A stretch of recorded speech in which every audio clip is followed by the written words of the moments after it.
Grafik fungsi LM. Dalam ekonomi konvensional, pasar uang akan berada dalam keseimbangan apabila penawaran akan uang atau MS sama dengan permintaan akan uang atau MD. Dalam analisis keseimbangan di pasar uang digunakan suatu kurva yang disebut kurva LM.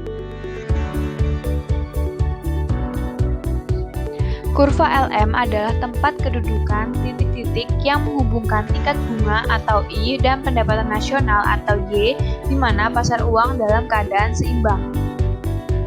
Sebagaimana kita ketahui bahwa penawaran akan uang atau MS adalah ditentukan oleh pemerintah atau dinyatakan tetap.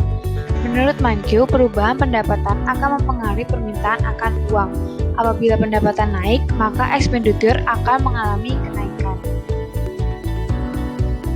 Sehingga masyarakat banyak melakukan transaksi yang menggunakan uang, sehingga kenaikan pendapatan akan mengakibatkan kenaikan permintaan akan uang.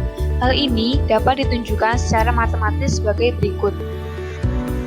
Menurut Mankiw, untuk memahami bagaimana kebijakan moneter dapat mempengaruhi pergerakan kurva LM, digunakanlah teori liquidity preference.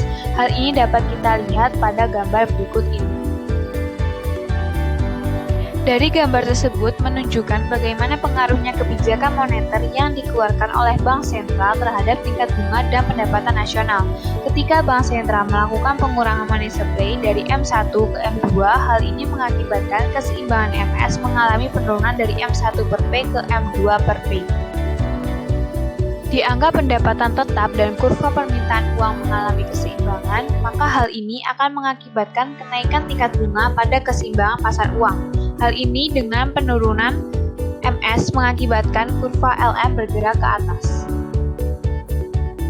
Dapat disimpulkan bahwa kurva LM menunjukkan kombinasi dari tingkat bunga dan pendapatan nasional yang mana hal ini sesuai dengan keseimbangan pada pasar uang.